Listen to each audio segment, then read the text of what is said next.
Hello and very good morning everyone. As you all know, I am here to teach you social science of class 7th, and today I am going to begin chapter number 16, state government. In this chapter we are going to learn about meaning of state legislature. State legislature का क्या meaning होता है या विधानमंडल क्या होता है, 2 houses Vidhan Sabha and Vidhan Parishad और 2 हाउस विधानसभा और विधान परिषद, इनके बारे में हम पढ़ेंगे. Election of the members of the Vidhan Sabha, Vidhan Sabha के मेंबर्स का इलेक्शन की क्या प्रोसेस होती है. फॉर्मेशन ऑफ विधानसभा, विधानसभा कैसे बनती है. विधान परिषद क्या होता है. In India, there are 28 states and 8 union territories and national capital is Delhi. These have made India a political unit and union of states. हमारे इंडिया में 28 स्टेट्स हैं और 8 यूनियन टेरिटरीज़ हैं. स्टूडेंट्स प्लीज़ कंफ्यूज नहीं होना है, because हमारी book में जो ओल्ड बुक है उसमें 29 स्टेट और 7 यूनियन टेरिटरीज़ लिखा हुआ है, लेकिन क्योंकि अब डेटा अपडेट हो चुका है तो हम न्यू डेटा के हिसाब से पढ़ाई करेंगे. सो हमें याद रखना है कि 28 स्टेट्स हैं और 8 यूनियन टेरिटरीज़ हैं. नेशनल कैपिटल जो है वो दिल्ली है. The 28 states, the national capital of Delhi and Union Territory Pondicherry have the right to form a Vidhan Sabha. The Union Territories are very small in area and therefore the local government here is coordinated as per the laws of the central government. अब हमारे India में जो currently 28 states हैं, जो हमारी national capital Delhi है और जो एक यूनियन टेरिटरी पौंडीचेरी है, तो इनको ये राइट है कि ये अपनी एरिया में या अपने स्टेट में विधानसभा को फॉर्म कर सकते हैं.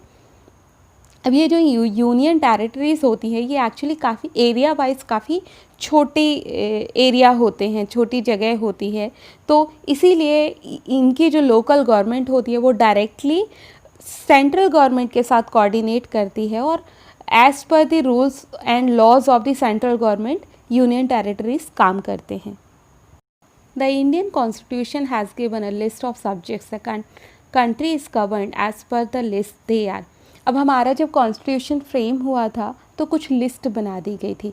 अब ये लिस्ट में क्या है कि लिस्ट में ना पर्टिकुलर फॉर एग्जांपल डिपार्टमेंट्स दिए गए हैं कि ये डिपार्टमेंट के हेड ये होंगे, ये डिपार्टमेंट के हेड ये होंगे, तो मेंशन कर दिया गया है. तो 4 लिस्ट है. फर्स्ट है यूनियन लिस्ट, सेकेंड है स्टेट लिस्ट, थर्ड है कॉन्करेंट लिस्ट, फोर्थ है residuary list. The union list, it has 97 subjects. They are of the national importance. Only the union government has a right to make a laws on these subjects. अब union list है first. अब union list, union नाम से हमें एक चीज़ समझ में आ रही है कि ये तो सेंट्रल गवर्नमेंट की बात हो रही है. मतलब कि जो गवर्नमेंट दिल्ली में बैठती है, जो सेंट्रल गवर्नमेंट है, वो लोग इस लिस्ट पर काम करेंगे, इसके सब्जेक्ट्स पर काम करेंगे.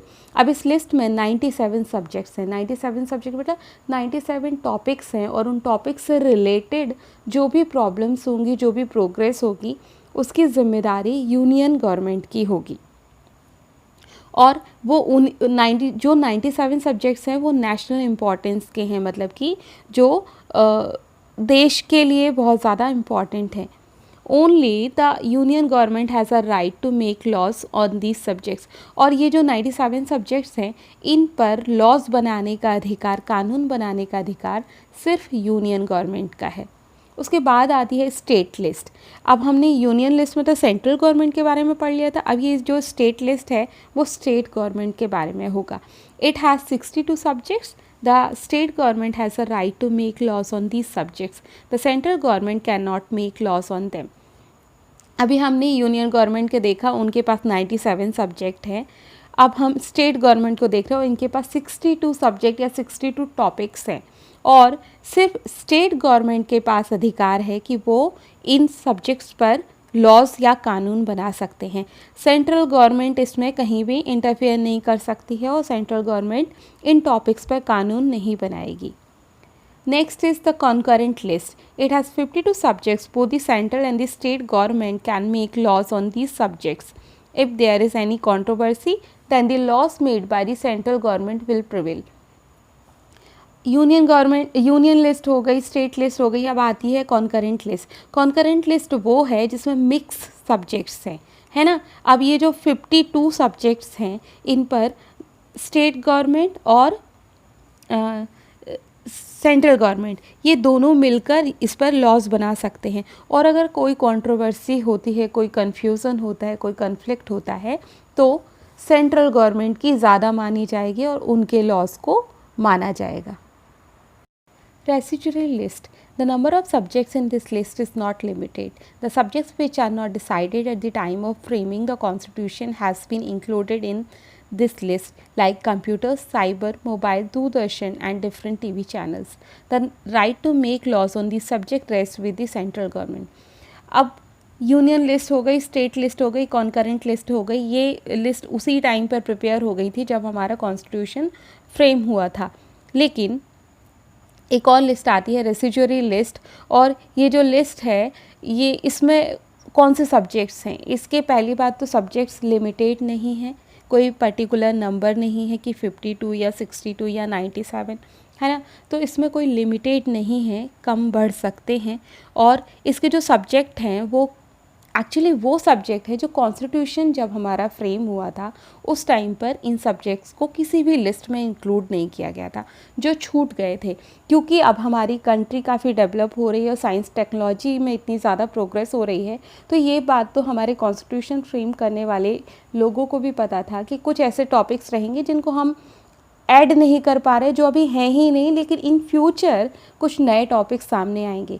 तो उन टॉपिक्स के लिए ये रेसिजुअरी लिस्ट बनाई गई है और ये सारे टॉपिक्स उसमें इंक्लूड हैं।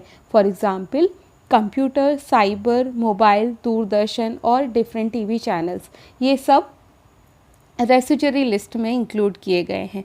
और रेसिजुअरी लिस्ट पर लॉज बनाने का अधिकार जो है वो सेंट्रल गवर्नमेंट को मिला हुआ है। The Vidhan Mandal. Now we learn about Vidhan Mandal.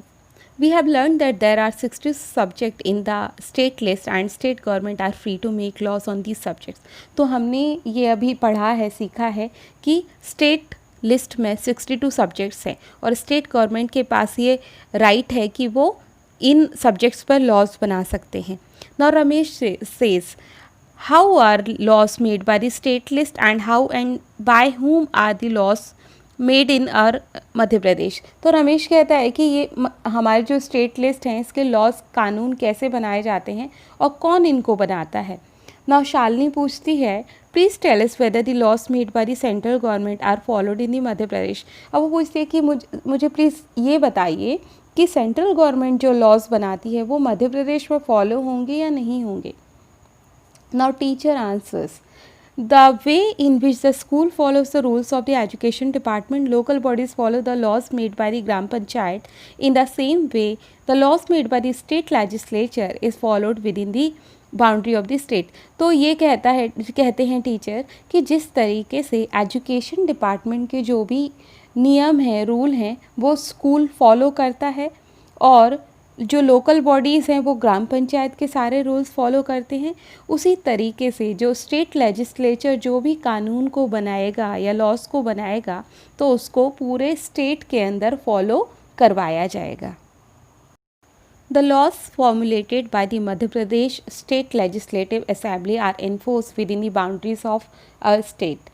The laws made by the central government are also enforced in the state. तो टीचर बताते हैं कि Madhya Pradesh state legislative assembly या विधानसभा के द्वारा जो भी कानून बनाए जाएंगे वो हमारे मध्य प्रदेश की स्टेट में फॉलो करवाए जाएंगे, और जो सेंट्रल गवर्नमेंट के जो लॉज रहेंगे वो भी हमारे स्टेट में फॉलो करवाए जाएंगे।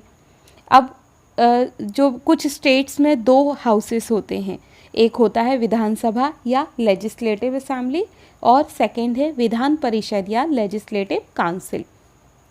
There is only 1 house in Madhya Pradesh, Vidhan Sabha. अब मध्य प्रदेश में लेकिन एक ही हाउस है, वो है विधानसभा या legislative assembly. Come let's learn about legislative assembly of our state.